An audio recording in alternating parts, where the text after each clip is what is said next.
The opinions and views expressed in the following program are those of the speakers and the host, and do not necessarily reflect those of Yoakley Scott Corporation and your sports network.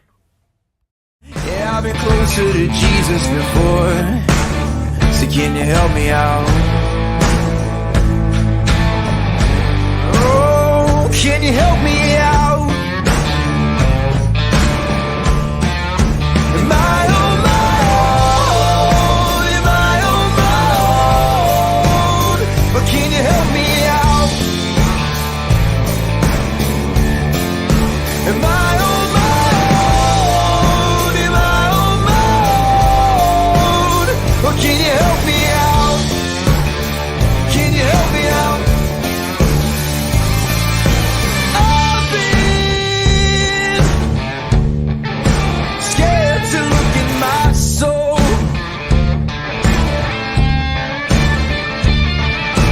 I've been afraid I would follow the road. Yeah, afraid of the things I've been told. Hello, everybody. Welcome inside a Wednesday episode of Running Point, the day before Thanksgiving. Anthony Hartwig alongside Scotty Mincher. Scotty, how we doing today, buddy? I'm good. I'm gonna get real corny right now on you, Anthony. Anthony, and I'm gonna say that I'm thankful for the YSN family and for you and to be able to be on Running Point. Scotty, yesterday marked year 7, 6 years down with me at YSN. I know you're not too far behind me. I still remember the day that DK walked into a Wendy's at Youngstown State to talk to me about YSN, and it's been a roller coaster ever since. I started out just being a color commentator at South Range to now doing a little bit of everything, wearing a lot of hats. And Scotty, I know you've come a long way, YSN too, and that's a good idea. We can kind of say some things that we're thankful for, because obviously we won't have a show tomorrow for Thanksgiving, and actually we won't have a show again until next Monday. We're going to take the Thanksgiving weekend off, so this is going to be the last show of the week until Monday.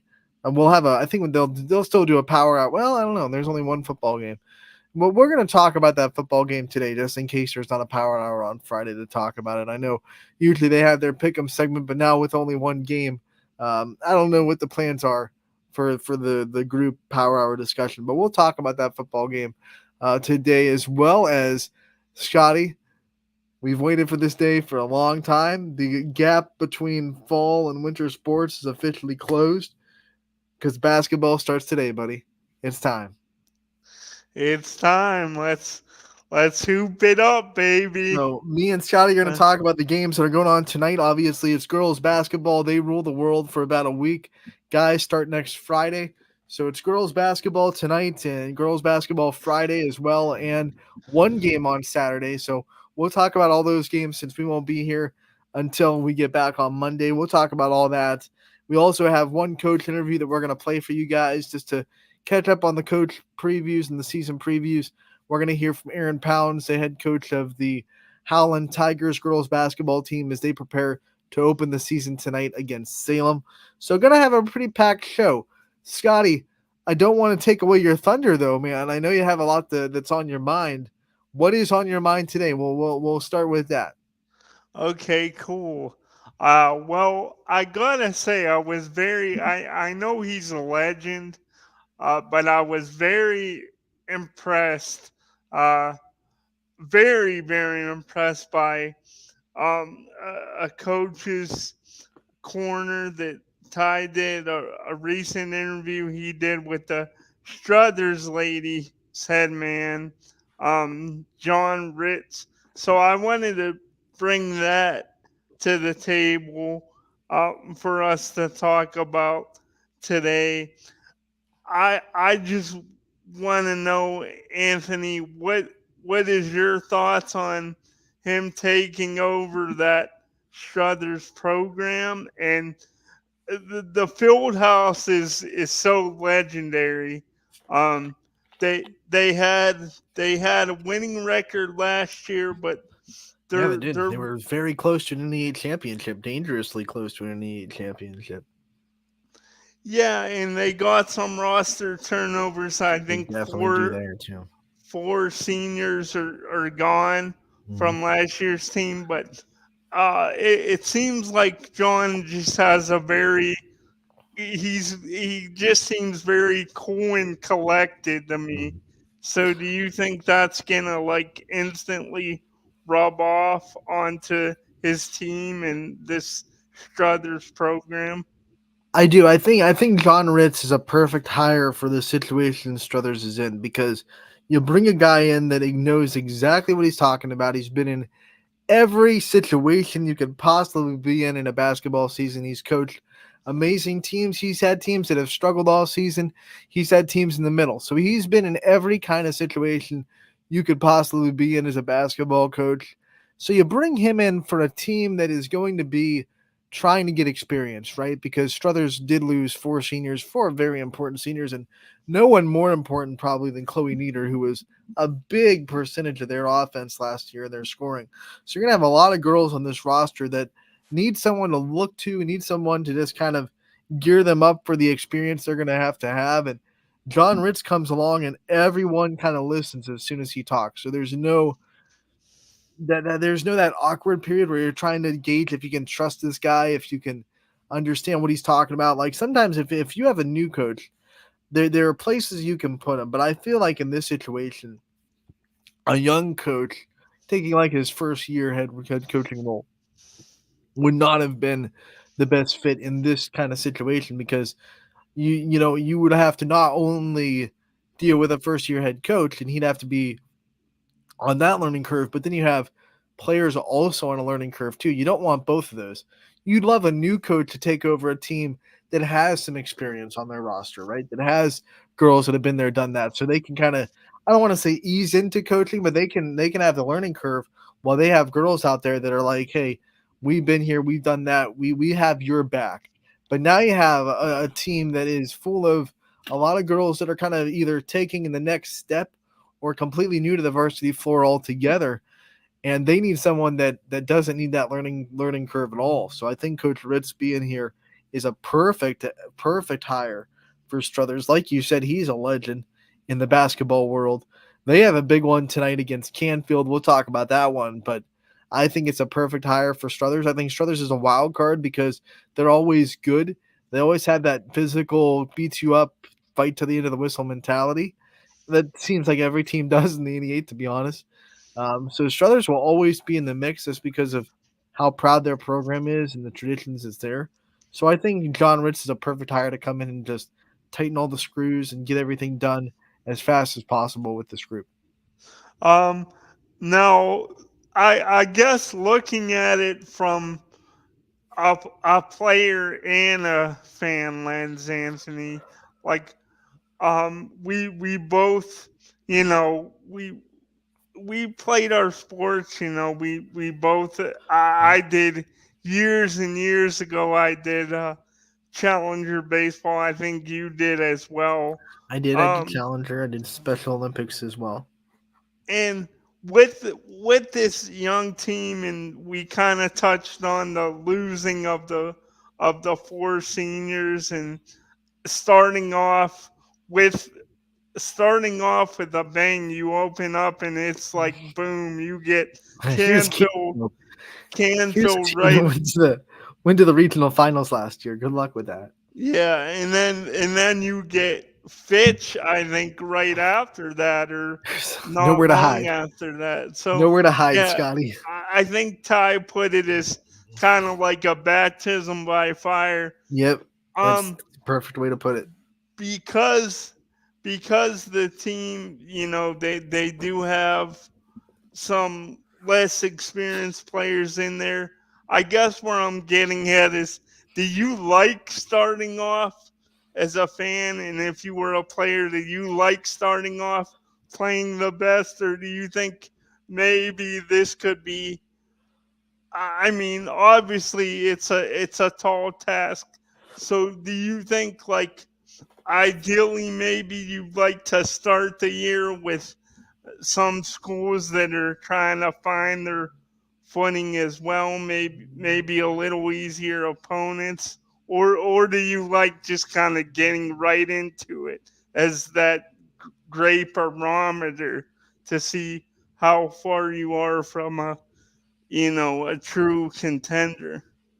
I like when I'm putting like if I'm putting together a schedule, Scotty, I would love to start off with like best I can get right off the bat, and then last couple of games also put some really big games there too, and then in the middle we can fit in whoever we want to fit in. You never want a sleepwalk team, but you try to put your best teams, in my opinion, in the start and in the end. And here's why: you start with like hey, this is the reality, like boom, right off. There's no time to kind of lollygag into the season. It's like we hit November 22nd and here we are. Like this is the reality. This is who we have to beat eventually if we want to reach our potential. Like this is going to be a team that Struthers will have to beat if they want to win tournament games. They're going to run into Canfield.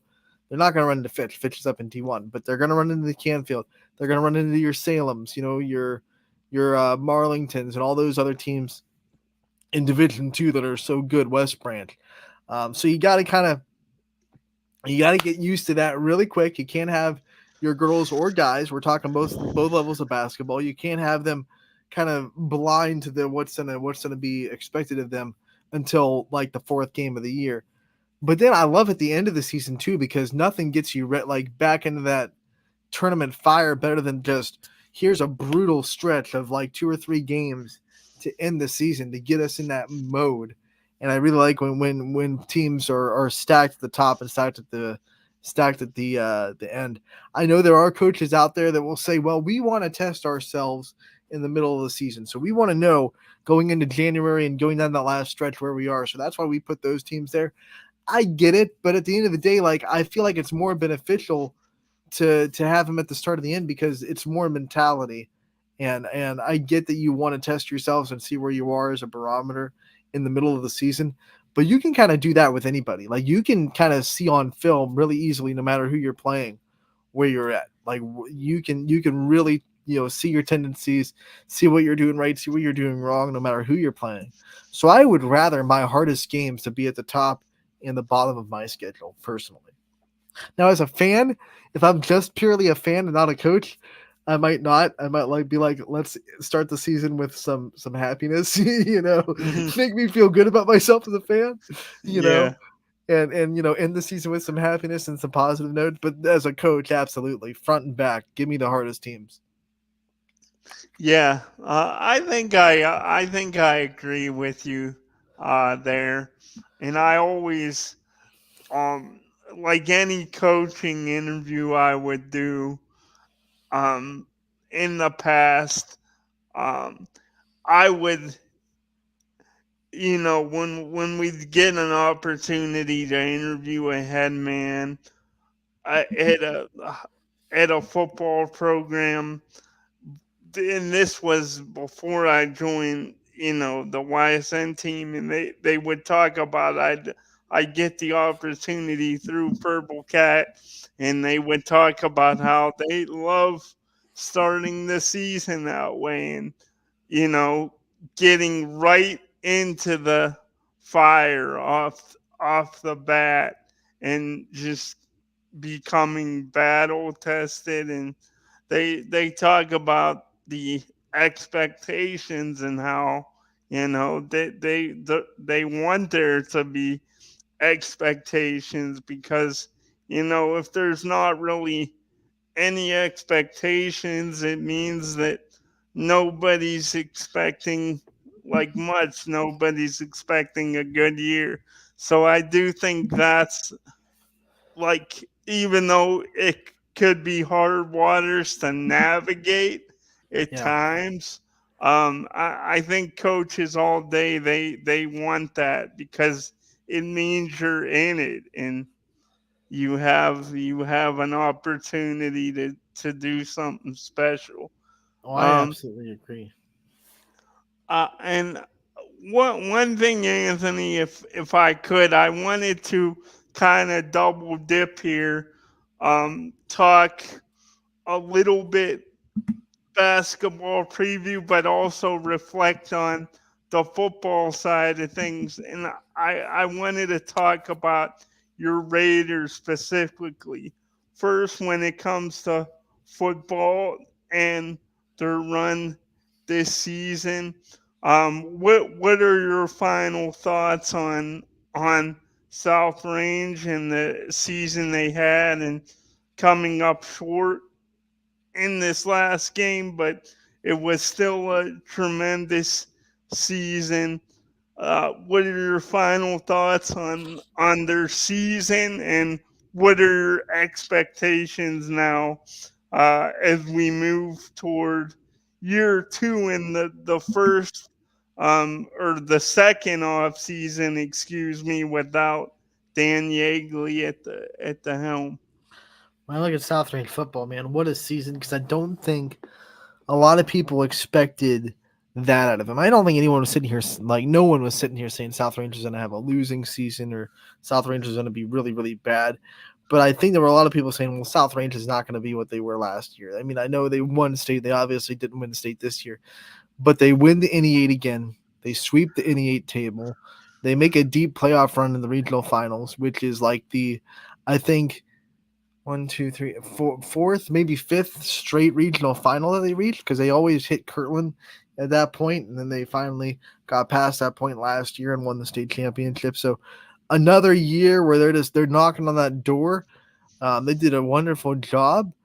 I hated it to end that way because that leaves a bad taste getting beat the way they did. You know, that score 32-0 just doesn't look great. And it gives the wrong impression, like, oh, they weren't ready for that level. Like, I don't think that. I think it was what I've been talking about throughout the playoffs. For some reason, Scotty, in the playoffs, they struggled with getting off to fast starts. You could tell that in every playoff game, even the ones they won. They were either turning the ball over in the first drive or turnover on downs. And in the first quarter of that Clearview game, they were really struggling. And I said, man, this is Perry. This is regional final. This is like big, a big step up in football. You can't get off to a slow start. And unfortunately they did. And Perry took full advantage of it. They took control of that game. And I think that's when things got a little bit out of hand for South Range. For a lot of guys that hadn't been in that situation yet, that's when things got a little bit crazy, is when Perry kind of just took control of that game early. First drive, 6-0. They stop the Raiders on a 3-and-out. They go right back down. They score again. And then that pattern repeats itself time and time again. So I think when you look at that, you think, obviously 32-0 is not the way you wanted your season to end. But when they get past that and that kind of taste gets out and they start to really understand what they were able to do this year and now set up for next year, because they're not like this year. They're not coming in with a bunch of huge gaps in the roster. They have more returning next year than they did this year from last year. So I think they're set up pretty nicely. I think David Rock proved that the standard of the culture is still there without Dan Yeagley. I think Yeagley was still, his footprints and his fingerprints are still on that program very, very clearly. And I think they'll be on there for a while. And South Range is in good hands. And just like they were this year, next year, they're going to be the team to beat, until someone in our area proves they can handle South Range. They're the team to beat, right? They're going to be the favorites in the 8. It's theirs until someone knocks it away from them, and no one has been able to do that yet. So South Range is going to come in the next season. Hopefully they don't get disrespected like they did a little bit this year, because I think they proved a lot of people wrong this season. I think a lot of people thought it was someone else's conference this year. The Poland made a good run at it. Struthers looked really good. Gerard for a second looked really good. Like there were people like, oh man, this may not be South Range's year, and then in they go, right? The Raiders do what the Raiders do. And next year, like every year, you come back as a champion. I mean, every sport has one, right? Girls basketball, who we're going to be talking about today in the NE8, it's Poland. They've won every NE8 championship. So it's theirs until someone proves they can take it from them. Poland might be down this year, quote unquote. They lost a lot of seniors last year. They lost a lot of their scoring ability. But until someone steps up and proves that they've solved the Poland puzzle in girls basketball, they're going to be the favorites. And that's just how it goes. South Range next year, they're going to be the favorites in the NE8, and that's because they've proved time and time again that they just know how to win football games. That's what's impressive. Yeah, it's definitely you could tell, and I think this happened a while ago, and like you said, Dan Yeagley had his imprints Yeah, all I mean, over it, and look, we th- talk about that with seniors all the time, Scotty. Like seniors are judged by how they leave a program and what kind of like footprints they leave on the leadership following when they're gone. I think coaches are the same way. I think we don't talk enough about what, especially coaches that are at a program for a long time, what they mean to the program after they go, because they're still like there. They're not physically there anymore. They're not physically the head coach, but because so many former players are coaches now and so many guys that worked with him for so long on the coaching staff are still on the coaching staff, everything that he instilled in that program, it's going to be there for a long, long time.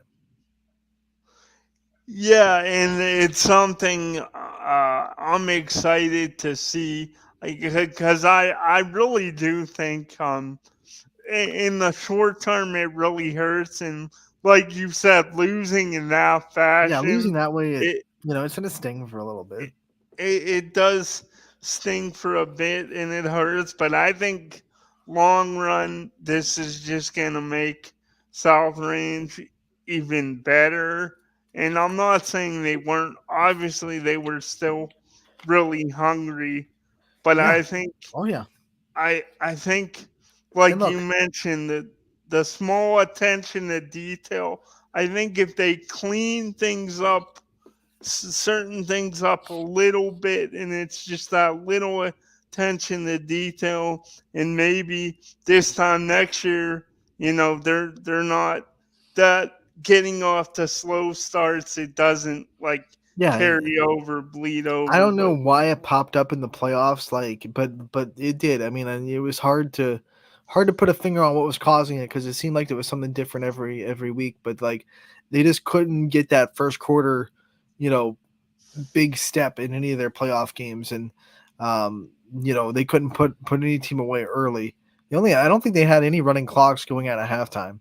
They had a couple, eventually, but I feel like maybe the second week was the one week, that second round playoff game. The opponents mixed together, but that second round playoff game, I think they had it pretty much in hand by halftime. But even in that game, their first drive was a turnover on downs, I believe. So it was those little things to start a game, to get on the field, setting the tone, weren't there. And I think they finally ran into a team like Perry, who was, by the way, probably the best Perry team that we've seen in a long time, and that's a Perry program that has been in deep playoff runs consistently for a long time. And our YSN schools have been lucky enough to get the better of them the last 4 or 5 years. This year, probably the best Perry team we've ever seen. That Perry team was very good.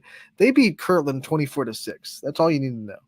That's all you need to know. Kirtland's still alive in the state semifinals like they always are. They hadn't lost a regular season game in forever. And Perry not just beat them, but they beat them kind of handedly. So that tells you what that Perry team was built on. Scotty, their quarterback came into that night with a 76% completion percentage. Efficient on the offensive side, athletic on the line. So South Range is already running into a very tall task. But when you do that and then you don't set the tone early, that's how things got to snowball. I think South Range will look at that film and look at the things that were happening and know that, like, we're probably better than 32-0. We might not be able to say that we could have beaten that team and or we were the better team on paper or anything like that. But I think they'll look on the film and they'll say, we left some things on the table that could have made that game competitive, which is all you have to do in playoff games. You make a game close, you can find ways to win, even if you're not the best team. You make a game close, it causes kids to make mistakes in that situation. Pressure's high. You stay in there. You can find ways to win. But Perry was prepared, and unfortunately for the Raiders, they set the tone very early, and they were kind of locked, stock, and barrel at halftime. I think halftime it was 32-0, and I think it stayed that way the whole game. So they pretty much clean table at the half, and were able to walk into the state semifinals. um, if we could, because I know you want to get into the basketball tonight, and we have an interview. But one other thing, real quick, I guess, sticking with South Range, but flipping to the girls' sports and basketball. I did a game with you last year out at South Range, and one thing that I took away from it, I'm like, man, like South Range, that they're gonna they have a lot of fight in them. They're really pesky, and they don't go away quietly. So with that being said, um, with the hoop season tipping off and everybody getting excited now, there's no longer that gap that we're just waiting after football. The season is here. What are your expectations for the South Range, the Lady Raiders this season? Scotty, I want to just let everyone know I do not prompt Scotty ahead of time to just barrel me with South Range questions. But he knows I'm a Raider, and there's a Raider poster right there for a reason. I'm a Raider alum. He likes asking me about him, so we'll do it. Yeah.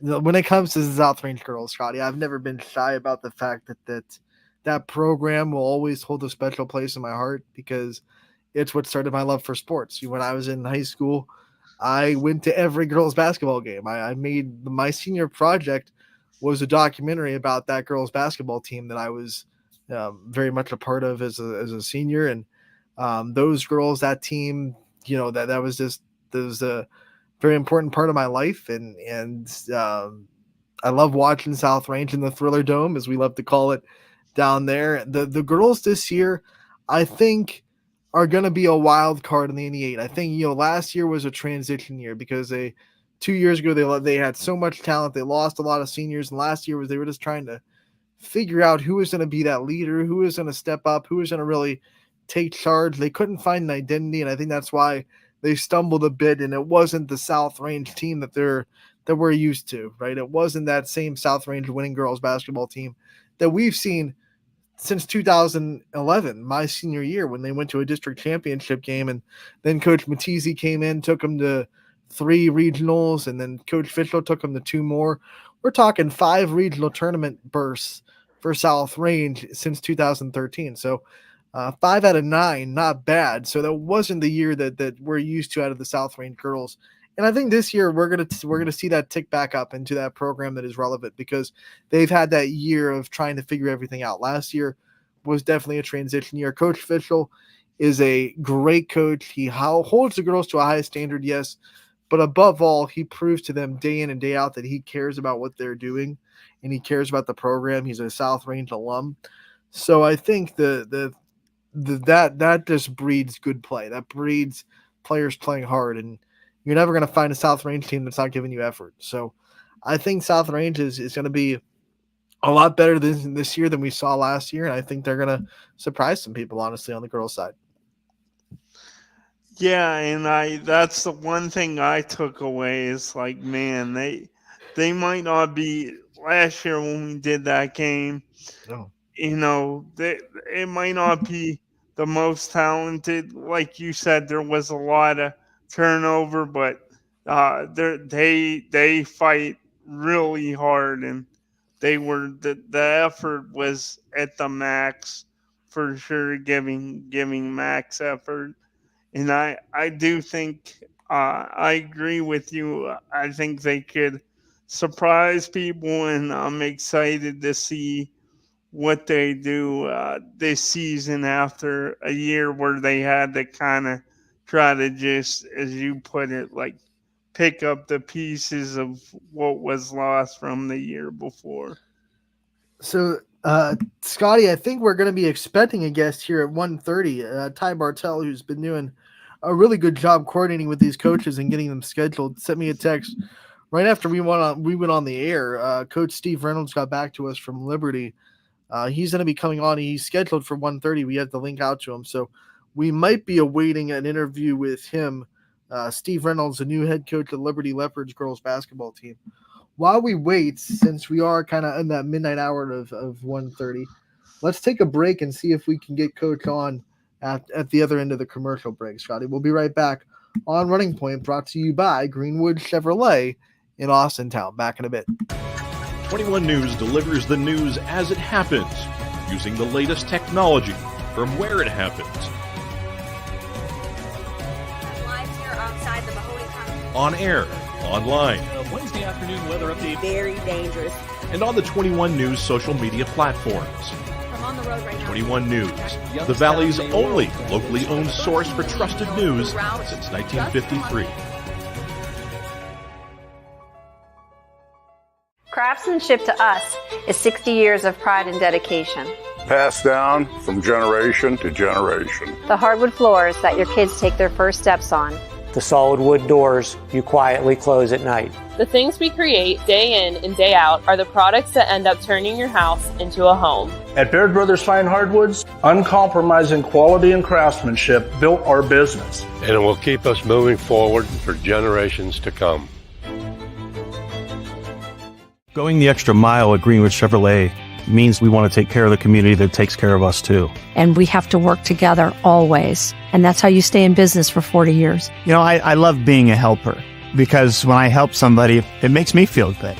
It means a lot that I can make a difference in others' lives. So I will do everything I can and just being there for them every step of the way. I want them to know within the first 5 minutes that they could depend on me. That's what going the extra mile means, only at Greenwood Chevrolet. Before the lights come on, before the workday begins, before a long day is ended, or it's time to have fun. It all starts with the people at Joe Dickey Electric. From replacing a light fixture in your home to building a substation for your business, no job is too big or too small. The people of Joe Dickey Electric power them all. Joe Dickey Electric, over 60 years of powering the Mahoning Valley.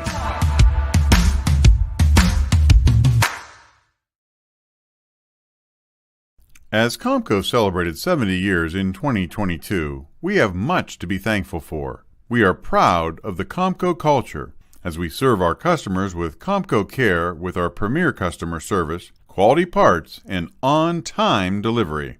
The partnerships we have with our customers and our community are second to none. We thank you for your continued support. We are proud to be part of this community and will continue to offer great jobs for great people. Change. This one word can make you break out in a cold sweat. But with change comes wisdom, experience, and understanding. At Myers Family Insurance, we can help make changes in Medicare, insurance, and retirement a positive experience for you and your family. We've gone through changes, like our new office and new faces to help our family of clients too. For all your Medicare needs, call Myers Family Insurance. Check us out online at MyersFamilyINS.com or find us on Facebook.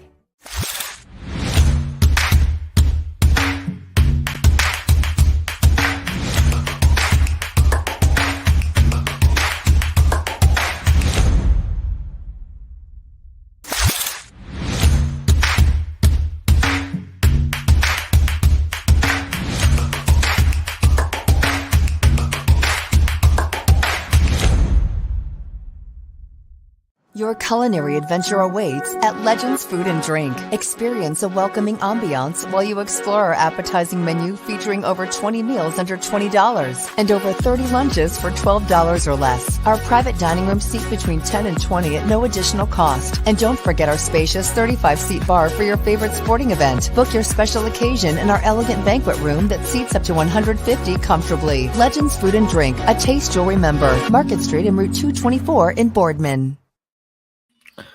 Welcome back to Running Point on YSNLive.com, brought to you by Greenwood Chevrolet in Austintown. Anthony Hartwig alongside Scotty Mincher. And while we wait for Coach Reynolds from Liberty, as we're kind of in a holding pattern, seeing if he pops on. Scotty, what do you say we talk about some basketball? What did we say? We bring up the scoreboard on YSNLive.com, which is always presented by Burnett Pool Spas and Hot Tubs. And let's look at the games that are on tap tonight for girls basketball, the tip-off, the basketball season.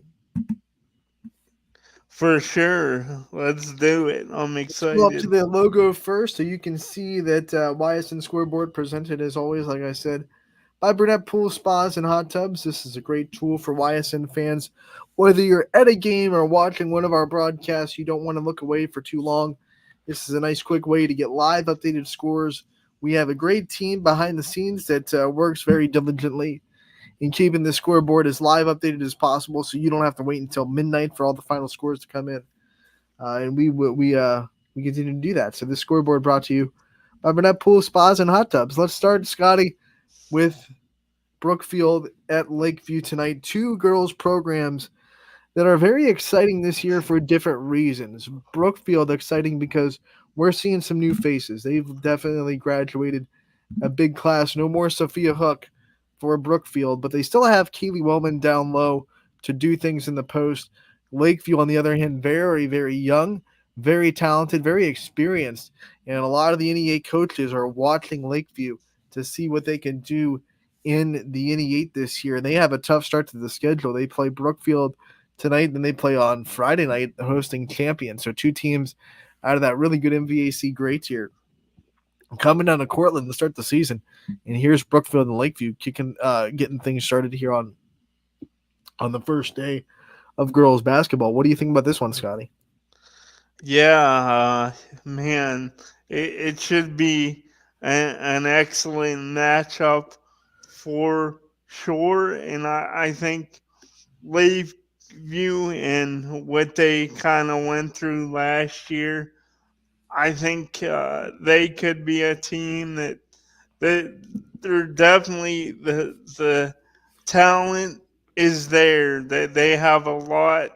They can go to. They're pesky. They I think they'll be able to tighten the screws on defense and get the job done. And Brookfield, even though they lost some very valuable scoring in their lineup, um, the the Warriors, I think for them, if they could start the season and off right and they're able, whether they're able to win this game or not, I think if they are able to kind of find an identity early on, even if it's rough to start the year, I think it'll only make them stronger going forward.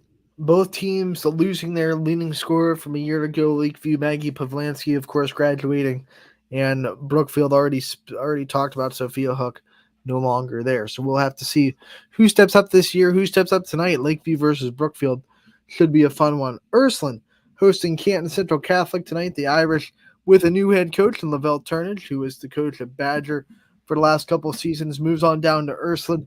So excited to see the era of Lavelle Turnage coach Ursuline Irish team tonight. Garfield coming off of their district championship, their third straight district championship. They are hosting Crestwood tonight. McDonald going to Latonia, and Coach Tony Mattizi goes into another year as coaching, as he is absolutely a legend, and he's been coaching long enough now that he has sons that are at every level of coaching by him. We have Springfield's girls coach is obviously the son of Coach Mattizi. Another son of his is on Springfield staff with him, and then his son Mike is a college coach. So you got a lot of coaching trees with Mattizi, and Coach Mattizi from McDonald, Tony Mattizi, continues to coach as well, and he'll lead the Blue Devils down to Latonia to play the Bears. Salem, they lost a lot from last year, but they still return a few pieces from that team that broke the program record for the points per game allowed. 2 straight years where the defense, Scotty, allowed less than 36 points per game. Great job by Salem's defense. Can they continue it? Another new head coach for the Quakers as we see some coaching turnover in the area. Howland, though, they're still coached by Aaron Pounds, and they'll try to take on the Quakers tonight. An interesting one. Springfield went all the way to state. They were the team that went the furthest for the YSN family last year. They will test themselves against a bigger opponent in Hubbard that is gearing up for an NE8 season. So that one will be fun between the Tigers and the Wildcats. Canfield traveling the Struthers. We talked about this game a little bit already, Scotty, in the field house. Canfield, they went to the regional finals last year, eventually fell, but that was the first time that program got that far in quite some time. So they're looking to repeat that. And Struthers trying to start a new era of basketball under head coach John Ritz. Heartland Christian goes to LeBray. Both these programs got experience last year. They have girls coming back that were kind of thrown into the fire last year. So it should be interesting to see what kind of steps both those programs take. Bristol travels to Lowville.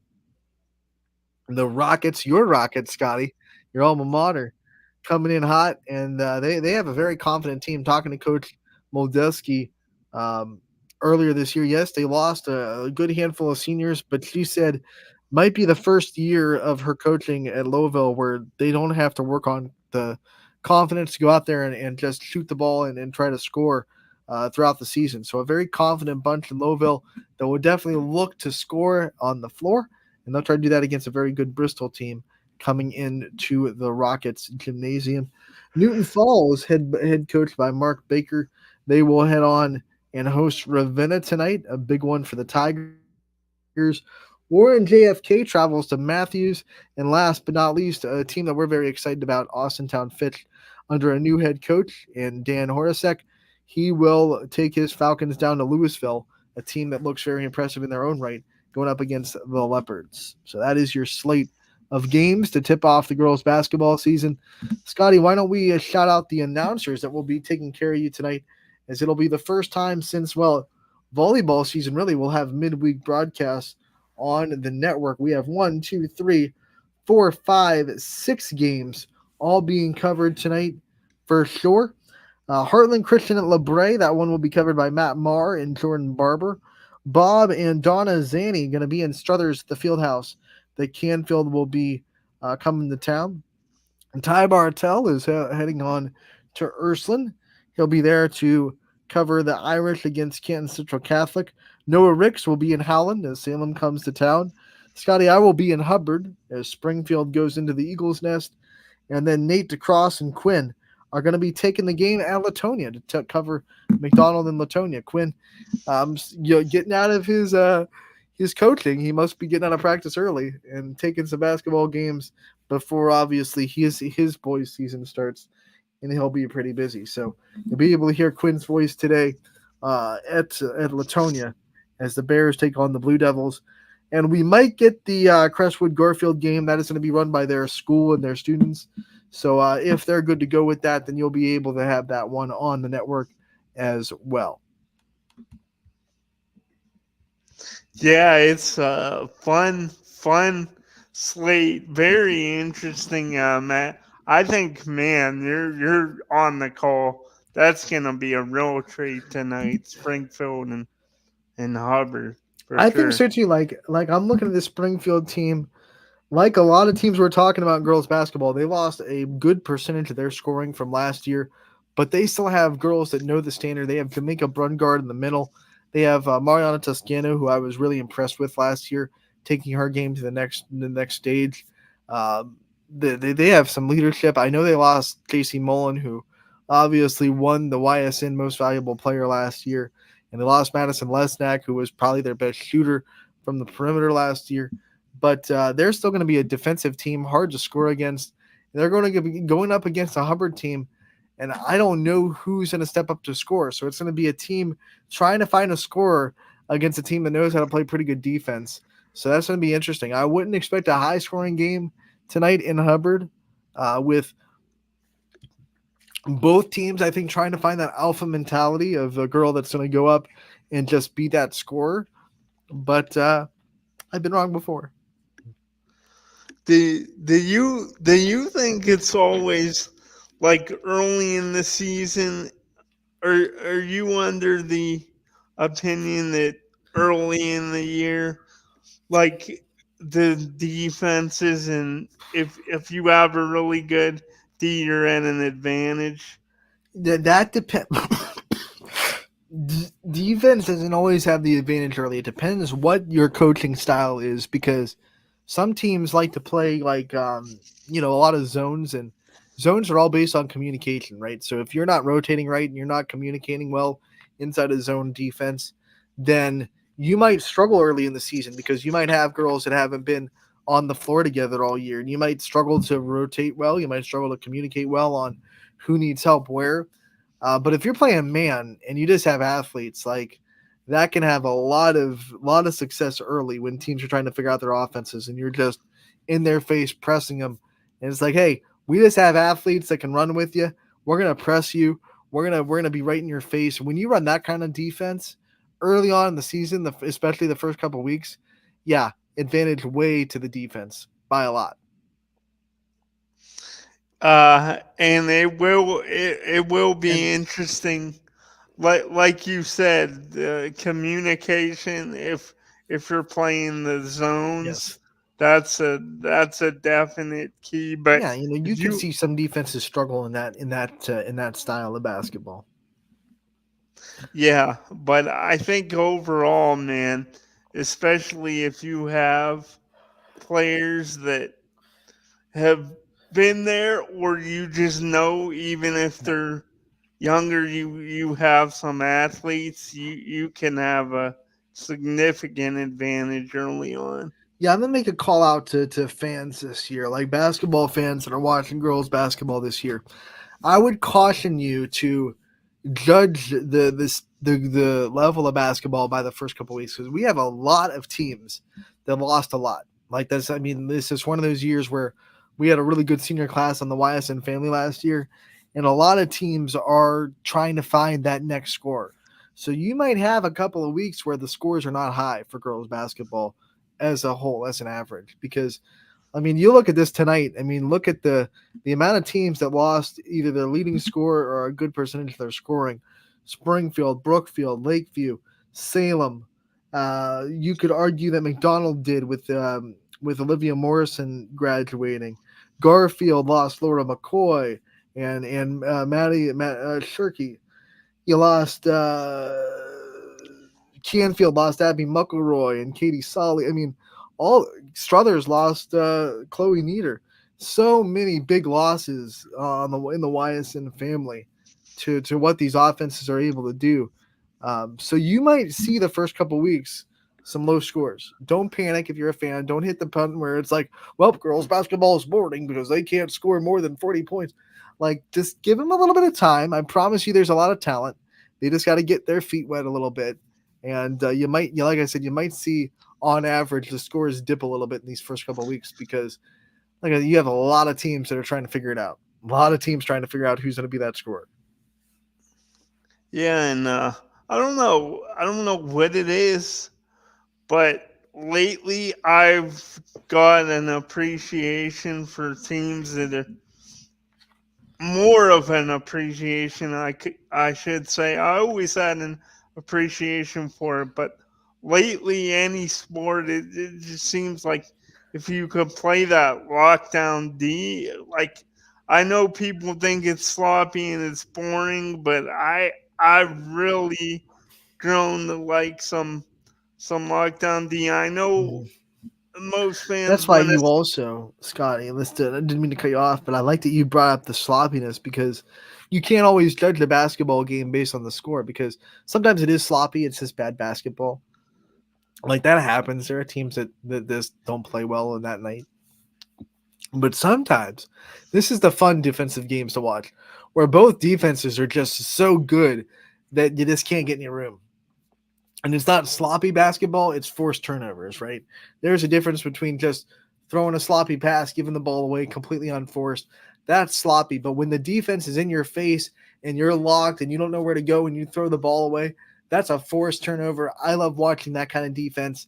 And even if it's a low scoring game, give me that all day because those are the ones where it's like every possession matters just a little bit more because one bucket could be the only bucket you get for the next 3 minutes. So it just means a little bit more when you're playing like that. The games, classic games between Poland and South Range, when those two were really going from 1 and 2 in the conference, those were those kind of games where like if they were not getting above 40, it wasn't because they didn't have players that could score. It wasn't because they didn't know what they were. It was because both defenses were just so dang good that it was just tough to score against them. And that's what I love about it. That's what I love about basketball, especially at the high school level. It's not flashy. It's not watered down defense. It's not just, hey, let's just let this guy go right through the lane so he can score and we can have an 80-point game and put on a show. It's like, no, we're going to play lockdown defense, and we're really going to put the effort in on the defensive side.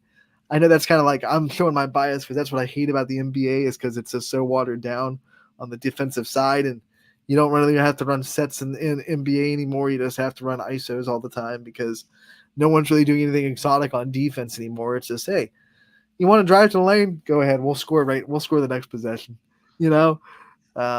But you don't see that in high school basketball. And some people say it's boring. Some people have fallen in love with this. Hey, give me scores, give me high scoring. And if you judge a sport just on how the scoring is going, I don't know. I don't consider you a true fan. Sorry. Yeah, I'm gonna I call you think, out.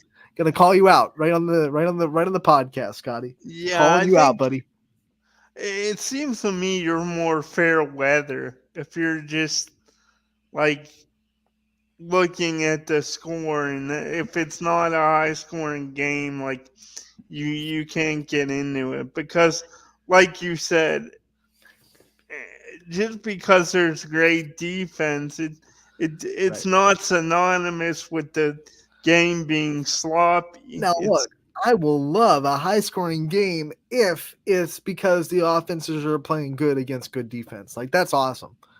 I will take that. But if I'm getting a high scoring game because the defenses just are sloppy and not showing effort and just letting guys straight through, it's like, well, then what are we doing here, right? That's boring to me because it's not even like they're trying on defense or just scoring. Right? Yeah. That's boring to me. If it's a high scoring game because the offense has earned it, awesome. That's even better, right? But if it's a high scoring game just because it's bad defense, I'm just like, turn it off. Who do you in the? I know we only got a couple minutes. We got but it. Yeah.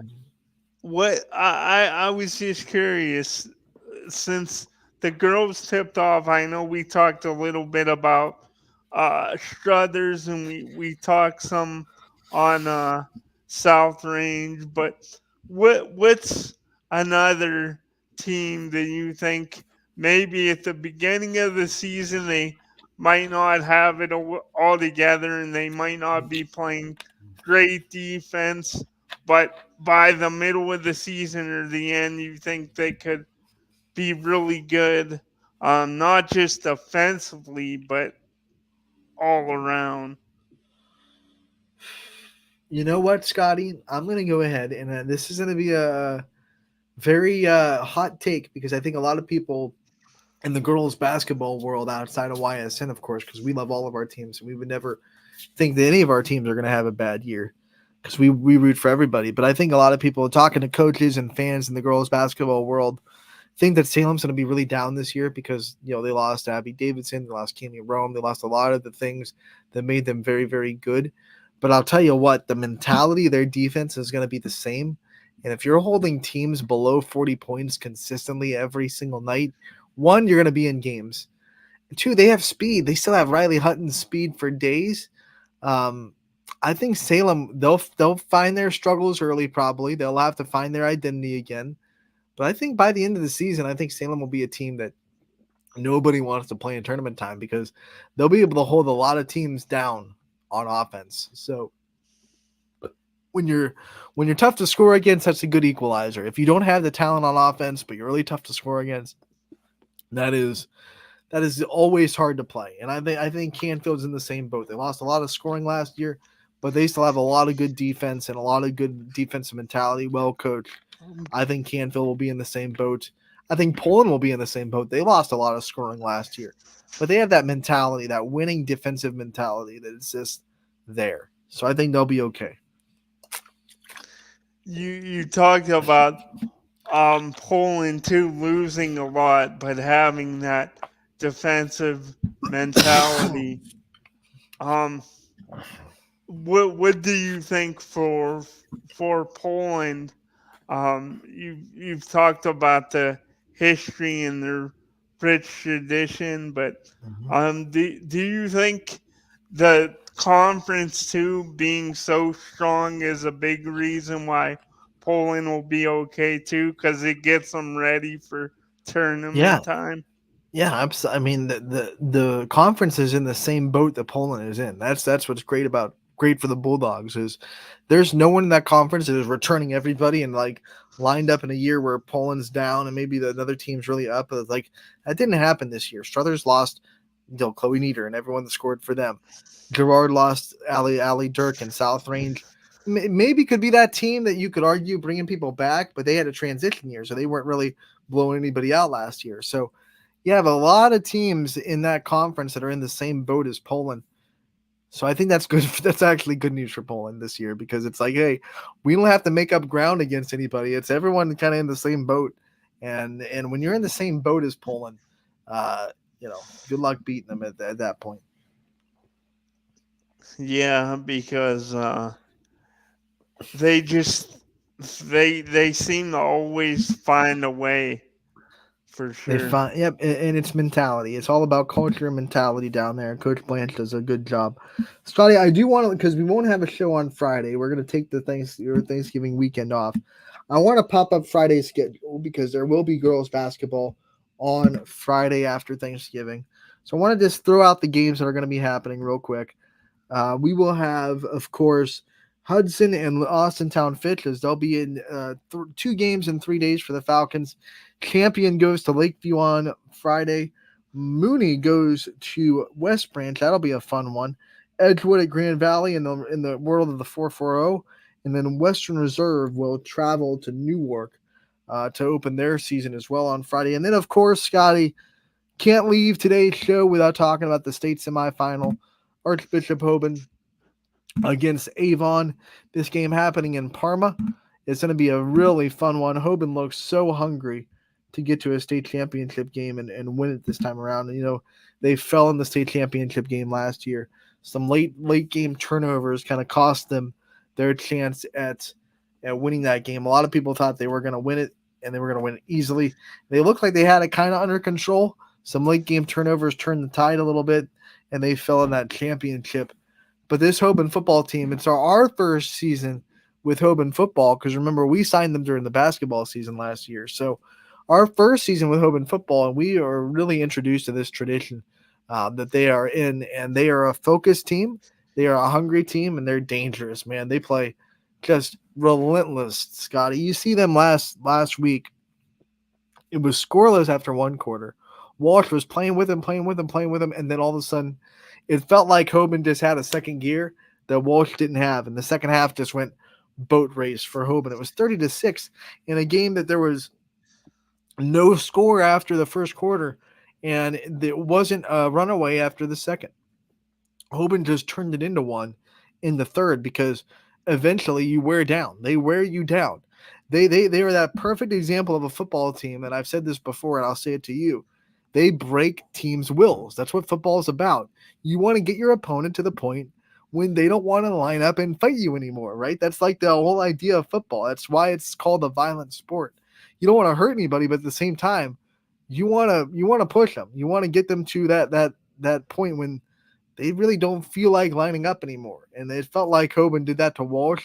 They do that to a lot of teams, and that's just the kind of football they play. They never stop coming at you. And it just seemed like to me last week, that game, it was one of those program wins where, like, yeah, you're hanging around with us, but now we're gonna show you how good we are. Like, So Hoban against Avon Friday night. Ty Bartell will be on the call down there. It will be audio only, which is the downer, but free, which is a upper. So there you go. Free audio only broadcast. We will absorb the feed drawn down by the OHSAA. The video rights were given to Spectrum, of course, so we cannot video live stream. We will audio only live stream. I believe Ty Bartell and Mike Ackelson will both be there for that one.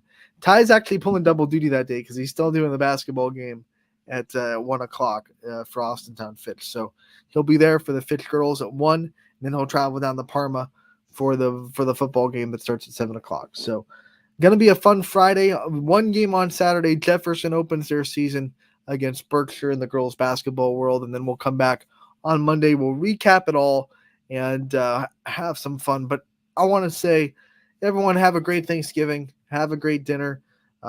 Fill it up with basketball tonight. Eat food tomorrow. Watch a lot of football. Come back for more basketball and football on Friday and Saturday. And we will see you all on Monday on Running Point, brought to you by Greenwood Chevrolet in Austintown. Anthony Hartwig, Scotty Mincher, we're both signing off, and we will see you next week.